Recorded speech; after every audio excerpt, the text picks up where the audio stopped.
Hello everyone, welcome back to the channel. हमने इससे पहली वाली वीडियो में हमने चैप्टर नंबर 1 से लेके चैप्टर नंबर 5 तक एमसीक्यूज किए थे, ट्रू फॉल्स किए थे, मतलब कुल मिला के ऑब्जेक्टिव टाइप क्वेश्चंस हमने किए थे इससे पहली वाली वीडियो में। अगर नहीं देखी तो जाके देखो। और उससे भी पहले हमने चैप्टर नंबर 10 तक बिजनेस ऑर्गेनाइजेशन के चैप्टर्स खत्म कर दिए हैं। अब बारी है चैप्टर नंबर 11 की। ये चैप्टर 11 का पार्ट 1 है। इसका चैप्टर का नाम है joint stock companies and concept of one person company. तो इस पार्ट 1 में हम पढ़ने वाले हैं meaning of company, features of company, और एक डिस्टिंक्शन बिटवीन होगा, मतलब एक डिफरेंस होगा कंपनी और पार्टनरशिप के बीच में। ठीक है, तो बिना टाइम वेस्ट करे इस पार्ट को शुरू करते हैं।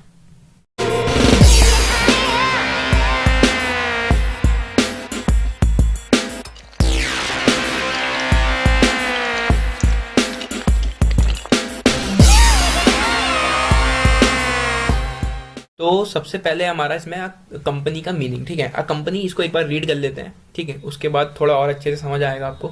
अ company may be defined as an incorporated association which is an artificial person having an independent legal entity with a perpetual succession, a common seal, a common capital comprised of transferable shares and carrying limited liability। ठीक है, तो ये तो थी definition. अब आप कहोगे कि यार इसमें इतने भारी भारी शब्द देते हैं, अजीब अजीब से शब्द, ये कहाँ से आ गए लंबे लंबे। तो बहुत इजी से शब्द है। ठीक है, इनको एक बार समझना शुरू करते हैं। तो कंपनी को हम डिफाइन कर सकते हैं एज एन इनकॉर्पोरेटेड एसोसिएशन। एक इनकॉर्पोरेटेड एसोसिएशन हम उसको कह सकते हैं जो एक आर्टिफिशियल पर्सन है। ठीक है, कैसा पर्सन है ये? आर्टिफिशियल। कोई ह्यूमन बीइंग नहीं है, कोई नेचुरल पर्सन नहीं है ये, बल्कि कैसा पर्सन है? एक आर्टिफिशियल पर्सन। मतलब अलग से हम उसको मान रहे हैं, एक आर्टिफिशियल पर्सन के नाम से हम इसको मान रहे हैं। Having an independent legal entity, मतलब जो भी एक उसकी लीगल एंटिटी है लॉ के नजर में, ये कैसा है? एक पर्सन है। कैसा पर्सन? आर्टिफिशियल पर्सन, इसलिए यहाँ नाम दिया है लीगल एंटिटी। ठीक है, फिर आगे क्या है? आगे लिखा है with a perpetual succession. Perpetual succession का मतलब जिसका कभी अंत ना हो या फिर कोई चीज कभी खत्म ही ना हो, तो ये एक विद अ परपिचुअल सक्सेशन के साथ आती है, मतलब कंपनी। एक कॉमन सील होती है। कॉमन सील मतलब अब कंपनी है तो एक पर्सन होता है, वो साइन करता है। ठीक है, अब कंपनी को हमने आर्टिफिशियल पर्सन माना है तो वो साइन तो नहीं कर सकता क्योंकि वो आर्टिफिशियल पर्सन है। तो कंपनी की एक अलग से सील बनी है जो सारे डॉक्यूमेंट्स में, लीगल डॉक्यूमेंट्स में वो सील आएगी, वो स्टैंप टाइप का एक आएगा। ठीक है, तो एक कॉमन सील होती है कंपनी में। एक common capital comprised of transferable shares. जो भी कैपिटल होती है उस कंपनी में वो कैसी फॉर्म में होती है? शेयर्स के फॉर्म में होती है। और शेयर्स भी ऐसे होते हैं जो ट्रांसफरेबल होते हैं, मतलब कि ऐसे शेयर्स जिनको हम शेयर्स, या फिर कहो ऐसा कैपिटल, ऐसी कैपिटल होती है जिनको हम शेयर कर सकते हैं, ट्रांसफर कर सकते हैं उन शेयर होल्डर्स को। ठीक है, ठीक। फिर आगे है एंड कैरिंग लिमिटेड लाइबिलिटी। अब मुझे बताने की जरूरत नहीं है कि लिमिटेड लाइबिलिटी क्या होती है, क्योंकि चैप्टर नंबर 1 से लेके 10 तक हम वही पढ़ते हुए आए हैं। हर फीचर, मैक्सिमम चैप्टर्स में ये फीचर दिए हुए हैं, लिमिटेड लाइबिलिटी। तो लिमिटेड लाइबिलिटी फिर से बता देता हूं, चलो। तो जो भी शेयर होल्डर लेते हैं सिर्फ उतने के लिए वो लाइबल होते हैं। ठीक है, लिमिटेड लाइबिलिटी इसलिए होती है। अब देखो यहाँ पे मीनिंग के साथ साथ कुछ फीचर्स भी आ गए इसके साथ में, इस डेफिनेशन में ही। जैसे कि लिमिटेड लाइबिलिटी होती है, ठीक है, ट्रांसफरेबल शेयर्स होते हैं, और कह सकते हैं परपिचुअल सक्सेशन होता है। तो हम ये सब फीचर्स में लिख सकते हैं। परपिचुअल सक्सेशन मतलब मैंने अभी बताया, जो कि जिस चीज का कभी अंत ना हो। अगर यहाँ पे कोई शेयर होल्डर है, अगर वो कहीं चला जाता है, छोड़ के चला जाता है, डेथ हो जाती है, कुछ भी इंसॉल्वेंसी हो जाती है, तो कंपनी को कोई भी इफेक्ट नहीं पड़ेगा उस चीज का। ठीक है, कॉमन सील होती है, आर्टिफिशियल पर्सन होता है। तो ये सब फीचर्स में भी आ जाता है। बाकी हम अलग से फीचर्स पढ़ेंगे। आगे बढ़ते हैं। तो आगे हमारे आ गए फीचर्स। देखो, जैसा मैंने कहा था, perpetual existence, limited liability, transferability of shares, ये हमने अभी मीनिंग में पढ़ा था। तो वही ये फीचर्स भी हम लिख सकते हैं आराम से इसके। ठीक है, तो सबसे पहला पढ़ते हैं perpetual existence. A company once incorporated will never die. एक बार कंपनी इनकॉर्पोरेट हो गई तो वो कभी खत्म नहीं हो सकती।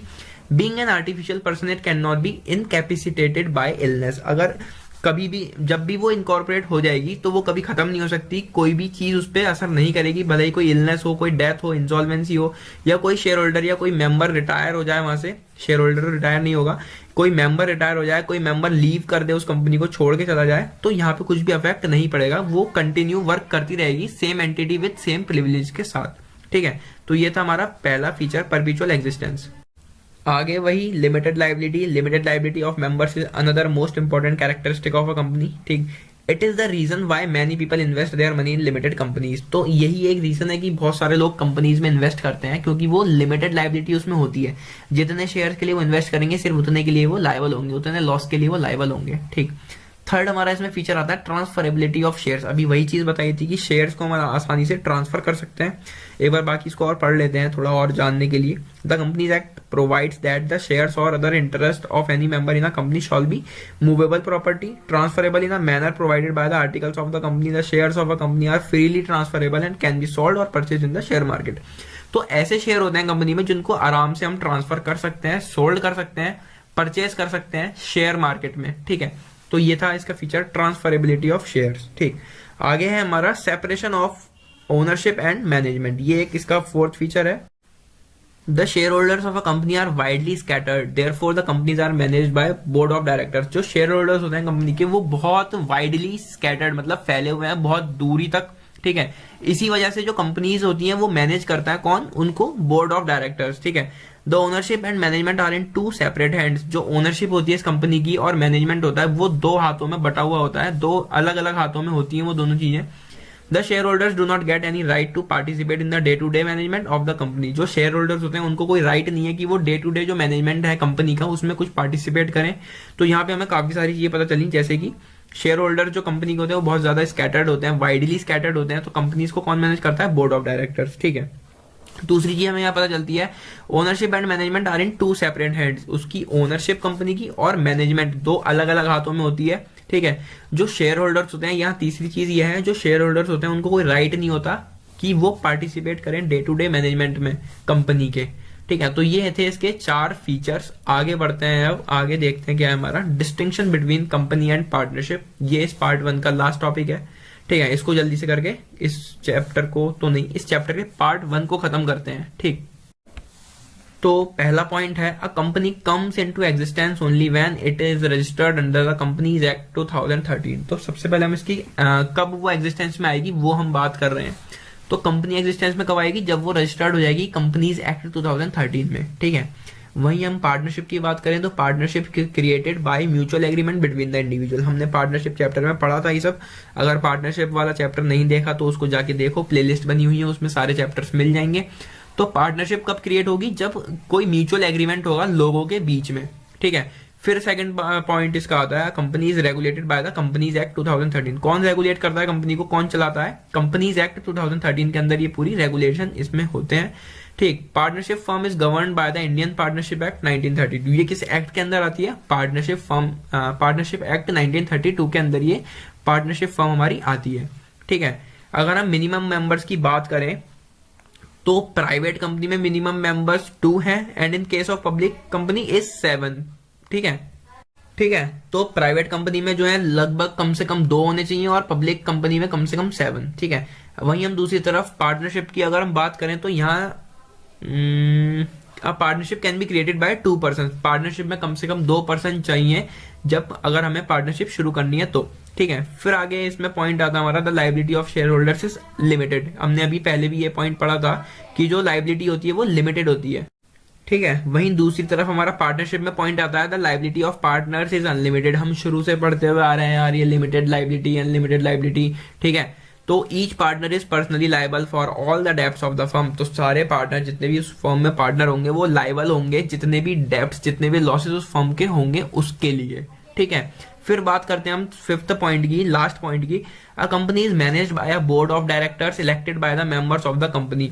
मेंबर जो होते हैं कंपनी के वो इलेक्ट करते हैं, वो चूज करते हैं बोर्ड ऑफ डायरेक्टर उनका कौन होगा, वही बोर्ड ऑफ डायरेक्टर मैनेज करता है उस कंपनी को, ठीक है। और इधर पार्टनरशिप फर्म की अगर हम बात करें तो इसको मैनेज करते हैं partners. Every member can participate in management of the firm. और सारे मेंबर जो है मैनेजमेंट में पार्टिसिपेट करते हैं फर्म के, ठीक है। तो ये था हमारा पार्ट 1। आई होप वीडियो ज्यादा लंबी नहीं हुई होगी। मैंने कोशिश करी कि ज्यादा मैं इसको लंबा ना करूं जिससे कि बोरियत चढ़ जाए आप लोगों को, ठीक है। तो ये था पार्ट 1 और पार्ट 2 भी जल्दी लाएंगे, फिलहाल इसको करो, ठीक है। पहले की वीडियोस नहीं देखी तो जाके देखो। चैप्टर नंबर 10, 9, 8, 7, 6, 5, 4, 3, 2, 1 सारे चैप्टर हो चुके हैं, 11 चल रहा है, ठीक। वीडियो पसंद आए तो लाइक कर देना, कमेंट कर देना, शेयर कर देना, सब्सक्राइब कर लो चैनल को। मिलते हैं अगली वीडियो में। Till then take care, bye bye.